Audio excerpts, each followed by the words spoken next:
I focused more on the artifacts and deliverables as part of it. But let's see. In terms of agenda, Can you speak up a bit? Oh, there's a radio line there. so I plan to cover 4 things: introduction, background, in terms of application architecture, artifacts and deliverables, which I thought was a more kind of focus area for this discussion. And case study and group exercise, half an hour approximately, and that will be close. So these are the 4 items I'll try to cover. Again, I've also got like 45 minutes slot, so I'll be trying to be as quick as possible. So brief introduction about myself. So I'm currently advising architect for IBM. I'm also secretary for Enterprise Architecture Specialist Group, so around 18 years of life experience. So whatever emails that you see are coming from me actually about all the events, the video recording. So I do it on behalf of the committee within trust of BCS and the members. So I had the opportunity to work with a couple of large SIs, Alcatel-Lucent, Siemens, past into architecture roles. I also worked with large enterprises like Vodafone or BT Group. So I got a good exposure onto enterprise landscape, large mission critical applications. Besides that, I'm program certified and principal also. So before we start, how many of you are actual enterprise architects? Show of hands. So, 10? Okay, one part of the population, so let's see. So before we get into the applications part of it, changing business landscape, you see the companies likes of Uber, Facebook, Alibaba, Airbnb. These are all new companies which have just come in the last few years. The landscape of the business has altogether changed. We have new business models altogether which are not order. All of these are multi-billion enterprises. So what's the common towards all of these? Any guess? They have no product. They have no product. Anything else? Disruptive business. Disruptive business model. Indeed. So these are the 2 most important things. They don't provide any products, they don't make any goods, they just provide services. And they have the new business models. And the industry is fundamentally changing. I mean, think of remember gave an example of cars, new cars, connected cars. Car industry is changing, is expected to change in the next 5 years more than what it happened in the last 50 years. Things like blockchains, which is a technology piece of it, but how it's changing the landscape of payments, logistics, supply chain management. It's all giving rise to a new industry altogether. So the landscape, business landscape is fundamentally changing. Okay. So these are the key things, key trends which we have observed actually as part of some analysis of these organizations. All of them provide goods, no goods and just services.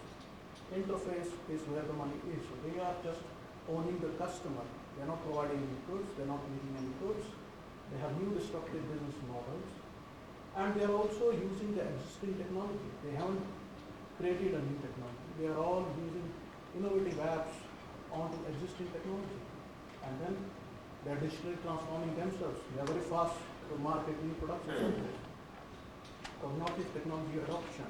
Again, likes of Facebook are investing, creating ventures with likes of Google and Microsoft and even IBM to work into cognitive solutions as to how they are putting a lot of investments into deep machine learning, memory networks. Okay. So those was like fancy big multi-billion organization. But what is a traditional enterprise which we all day-to-day deal with?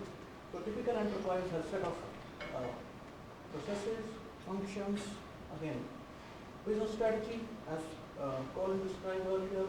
So business strategy can be attributed to, again, classified into a set of capabilities, function capabilities areas. So we have to deal with a lot of compliance-related issues. Organization has an organization structure.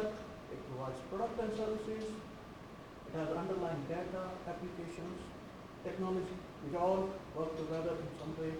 So basically, enterprise would contain all of these things to work and to achieve its business objectives, to have common goals and to provide specific goods and services to customers. So that's on a high level enterprises, basic broad components of an enterprise. So we'll be focusing on the applications side of things. So what are the key elements and characteristics of an enterprise application? Think of a common client and client-server type of application. Any idea what would be key characteristics of a simple enterprise client-server type of application? Key characteristic attributes. Anybody? Those who got themselves enterprise architects. Can you clarify the difference between an enterprise application and an application? Well, a simple application could be something which is running on a PC or small. Enterprise application is something which supports the business critical processes of an enterprise. Okay, so. Database. Okay, that's got database. What else? Message broker. Huh? Message broker. Okay. CRM. CRM.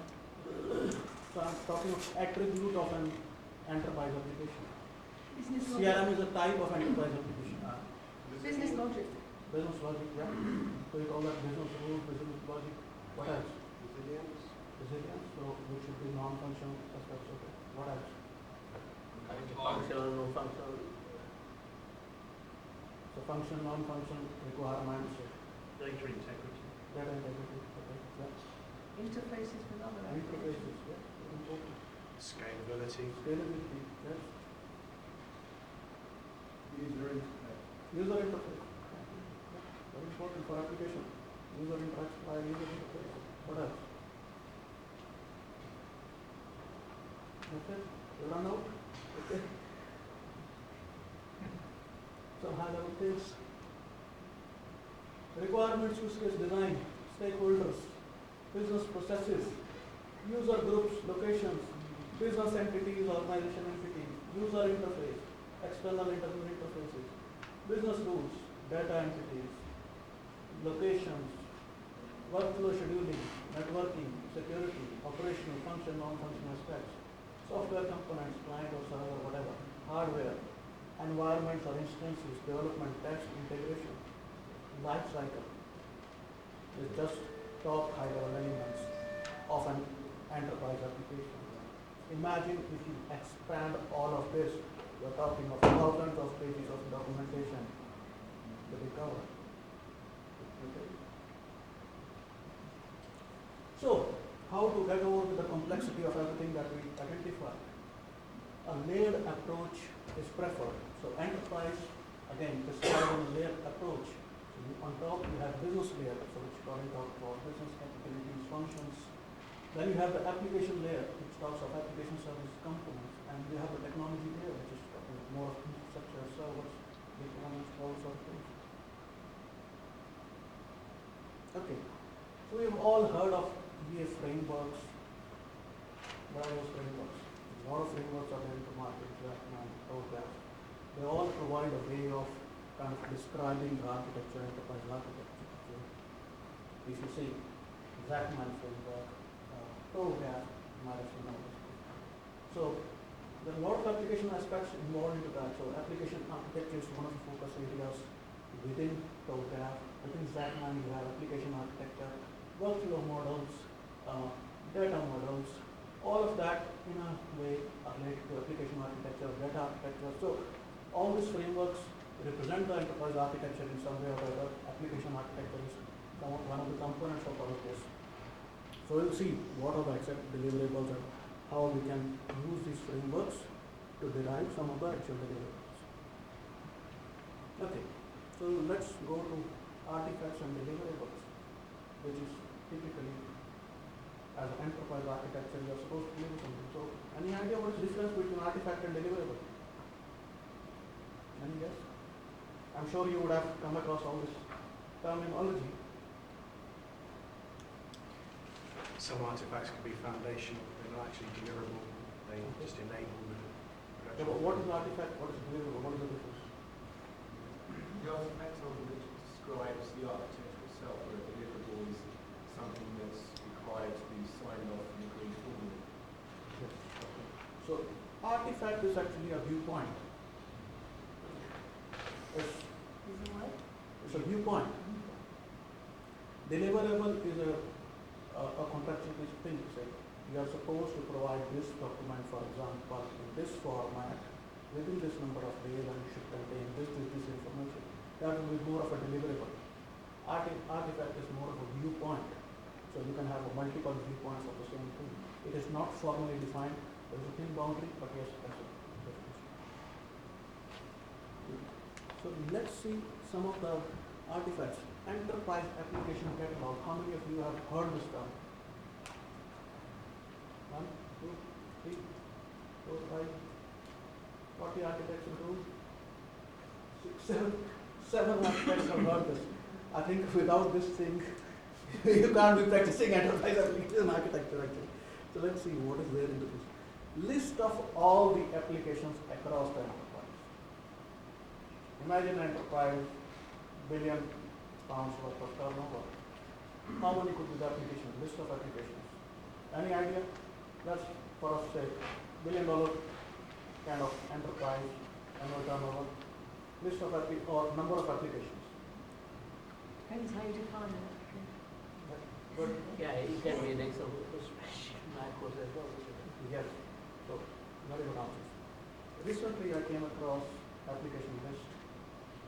Some of the applications were so big that it's so difficult to identify what we call them mega applications or we call them application or what.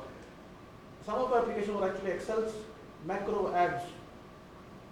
So the way the definition of an enterprise application itself is debatable, but we'll get into that. So essentially, very simple application which fulfills some business objective, provides implementation for business process. Catalog by various attributes. So let's see an example of a simple application catalog. Very simple, unique application ID, very important. Name, description, business owner, technical owner. Sufficient information for an enterprise architect to understand what that is, how many applications he is supposed to deal with.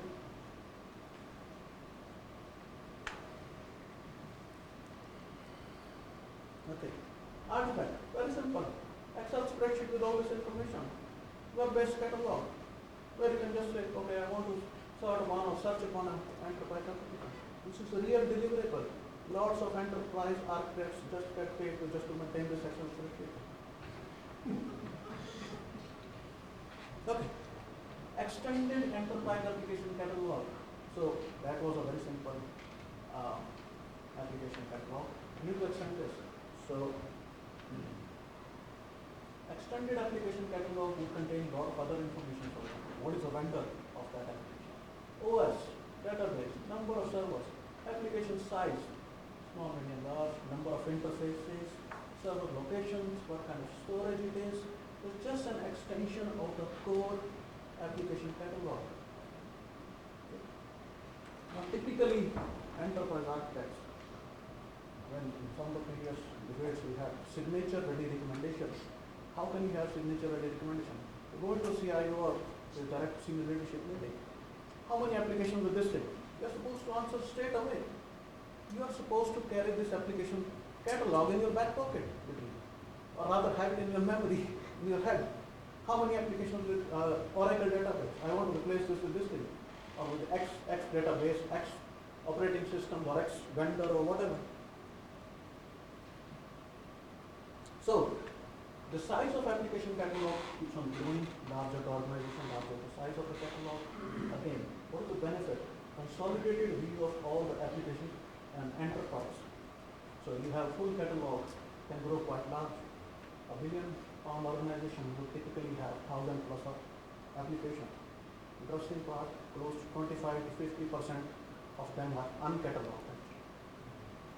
Data can be easily filtered for analysis. You want to know how many applications having a certain type of database, how many applications with some kind of storage or operating system. I think provides opportunity for optimization.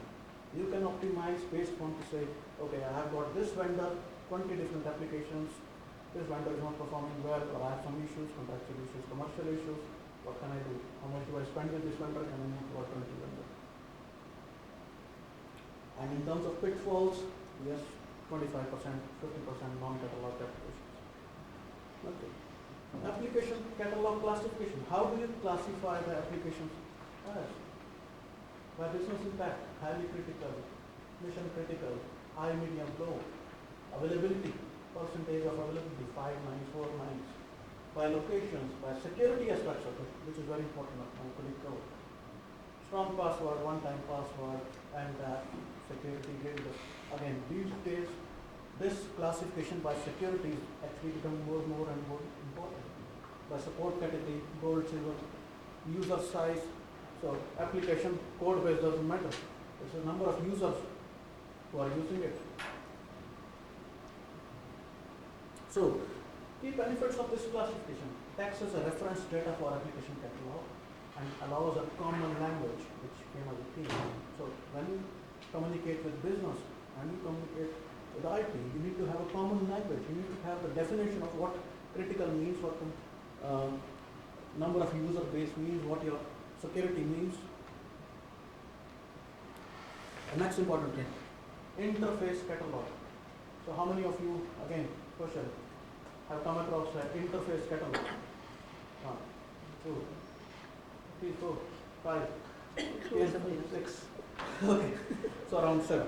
Sachin, sorry, can I ask a question? Is this what you're covering? Is this application portfolio management, or I thought the heading was application architecture? It is across the enterprise application architecture. So it's, yes, it covers the portfolio management part. So first catalog was about the portfolio management part. However, the application from an architecture, from an enterprise part, it covers all of these. The enterprise architecture is much It's much more bigger, than yes. portfolio management. So this is application portfolio management, which is role of an enterprise application architecture. So these are all artifacts basically of the enterprise application architecture. Yes. These are artifacts, Artifacts. deliverables from an enterprise architect who's focusing more on the application side of things. Yep. I apologize. If this is not the kinds of tools and used by developers in terms of the tools that they would use to create code, would that be in here too? Okay. That's enterprise, No, as opposed to this is small. an enterprise architect talking of all the applications in enterprise. We are not talking of a developer developing an application. That's a fundamental thing.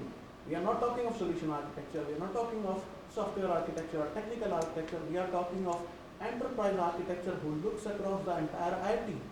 He would be looking at the same things from a total different perspective. Can I ask a question? Yeah. Sorry. You mentioned earlier that the catalog could be a simple Excel spreadsheet. I know it's only a simple example, but could this also be found in configuration management databases? Those things that you described there are services that would be incorporated in the CMDB. Well, in a certain way, yes. But whether that information, how is that information manifested? Application could be manifested in CMDB in a number of different ways. Yeah. So how? Depends on the model. It depends on the model. So it might have one representation for every application. Things like Excel spreadsheet or Excel macro add-in as an application. You won't find that in CMDB, right? Unlike. Not in mine. Yeah, unlike. So main thing is, yes, it's a representation of a data. Whether it's accurately reflects that or not. And yes, that Excel spreadsheet of the data about all the applications can be itself be exposed as a database of the configuration management database. Yeah. So application interface catalog, again a very important deliverable. List of all the enterprise application interfaces and the connections. Again, categorized for various attributes. So let's see what are these attributes. Okay. Unique interface ID, again, very important. For example, interface something, some unique identifier, name, description of that enterprise. So CRM to, let's say, proper ticketing system. What's the direction, bi-direction, protocol, port, source, target system. Some interface description and design document for that one. Interface itself can be 50 pages of description. as to how that interface is done. Whether it's internal or external. Is it internally within the organization or going external? So again, some of the benefits, again, consolidated view of all the interfaces within enterprise, again, can grow very large pitfalls. An enterprise application would have close to 15 interfaces. Approximately half of them are internal. DNS, DHCP, FTP, and TP. Just 4 of them. Almost every application has them these days. External, third-party connections, internal, some other business systems. So interface catalog can easily go out of sync. And then there is some consideration of logical physical interface, publish subscribe interface. 20 applications are subscribing to a application, one different application. So how do you manifest that as 20 different interfaces, or one interface which says this is published, this is, and 20 applications are subscribing to it. But in terms of benefits, natures and types of interfaces allows identification of duplicate interfaces. Quick question, do you see this as a logical or a physical thing? I'm thinking these represent information flows between apps and systems. Yes. So again, consideration of logical and physical interfaces. So this would be more like a logical representation. Again, implementation-wise, it can be classified as different kind of physical interfaces, how they are being implemented. I think what you should have is a attribute to say, is it a logical representation or a physical representation? But again, that's an extended. So there is not a definitive list of attributes. This is an example interface catalog which contains the key information. Okay, so let's. Many of the interfaces you've described are for the platform or the application. Would you not make that differentiation? Okay, so what is the difference between platform, application, and system? You mentioned DNS, NTP, and things like that. That's part of the platform, that's not part of the app. When you say platform, what is platform? The operating system that the application runs on. Okay. So application requires connectivity to different IP addresses and host names. Is that an operating system characteristics or is it an application characteristics?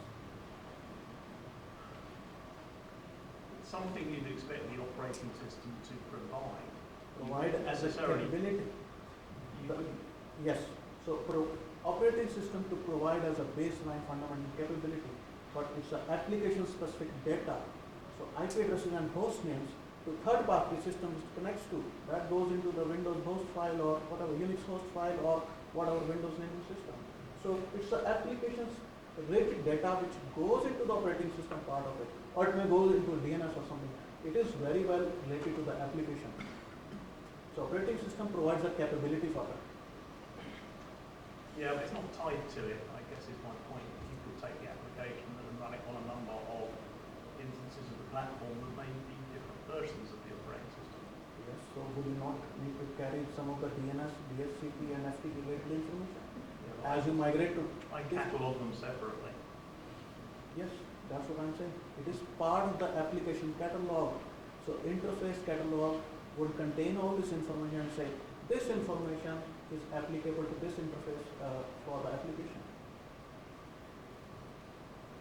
So yes, it could be cataloged differently from the application, but yes. They have that information normally has different customers. The developers working on an application, for example, that might want to release a new version of it, wouldn't care so much what the underlying versions of the operating system were. They simply expect the service to be there. Yes. So as an interface, you might have this characteristics of this interface. You might have some URLs which describe, okay, this is the test URL for this interface. This is the development URL for this. This is the production URL. So when they manifest their code, actually, would they not use this information? Right? Yeah. Maybe I'm drilling into it at a much harder level. Okay. Let's chat about the interface. Okay. So again, we looked at kind of core kind of catalogs which are derived of application architect. So as an example, I've taken a industry reference architecture ECOM from telecom's perspective. Again, this gives the capabilities areas, operations, fulfillment, assurance, billing, strategy and commit, lifecycle management. These are the fundamental kind of key process areas and capabilities which needs to be implemented in an application. So we'll see how we can use this kind of reference architecture to kind of go into details of the aspects of it.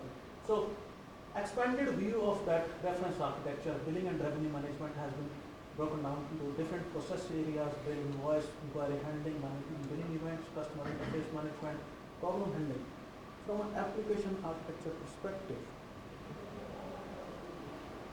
you will map these different process areas into different applications. So, first we would travel ticketing application, web portal application, CRM application, billing related application, charging mediation. So that's the requisition, that's the kind of activity enterprise application architect will do. Map the different process areas into different applications. Okay. So enterprise view of the critical applications. Okay. Again, we talked of function capabilities, process areas, function capability to sub-process area and IT application mapping. Lots of enterprise architects and application architects do tend to do that. Okay. And move on quickly to some, you might see, application transition architecture. As is transition architecture to the architecture. Typical. So you will have a roadmap of various applications and the transition aspect of it. So this is again a deliverable, typical deliverable where you would describe what is the transition architecture as is and to be.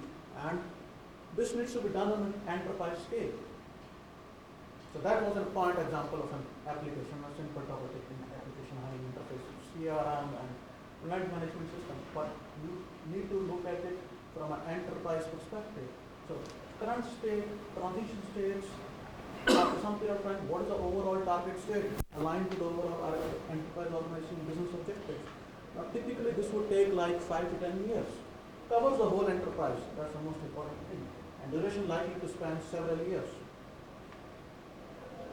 Now, application lifecycle management. I'm sure you would have heard of application lifecycle. Every application has a lifecycle. Plan, production, which include design, build, deploy, experiments, very important part of it. All the innovation activity that happens doesn't go through the whole full design, build, test cycle.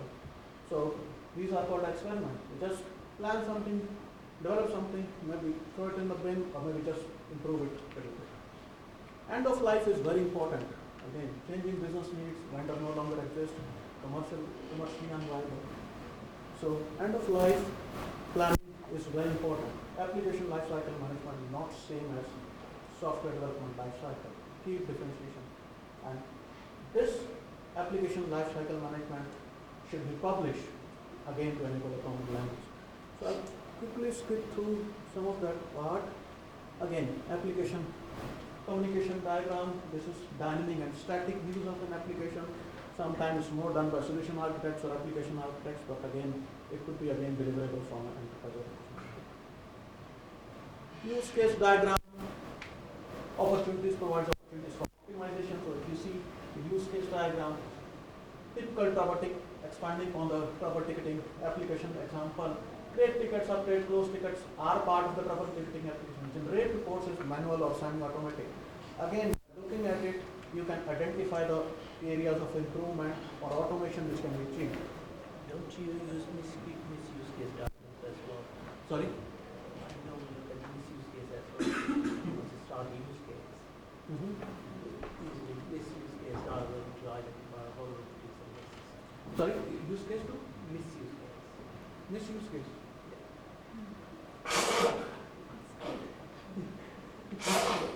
Sorry, I couldn't get it. What do you mean by misuse case? Say for example, so ticketing, so hacker, how can he break into this? So use a misuse case diagram.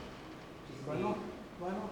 So again, Security risk. security aspects of it would definitely look into misuse case. So if there's a create ticket interface, can that interface be hacked? Yeah. Pump away millions of tickets which are created and then overwhelm the operations. It's a practical example. Yeah. Yeah. Okay. Enterprise architecture decision log. Anybody come across this? How many? 5, 6, 7. Okay. Again, you need to have an architecture decision log for the entire enterprise. What decision was taken? So this software shall be used. Who actually took it? Who approved it? What date was taken? Again, linkage to project, linkage to application is important. So you need to have a repository for all that architecture decision log. Okay. Enterprise IT risk log. Again, how many of you enterprise-wide IT risk log? Or 5, 7 people. Typical, this doesn't exist or exists on a project level basis. Recent program which I've been working on in a year had close to 1,500 risk, documented risk for it. So you can imagine for an enterprise how the size of this would be. But again, Why would you separate IT risks from all the other business risks? again, although it's good to have a consolidated view of the risk, but typically they are handled by different people actually.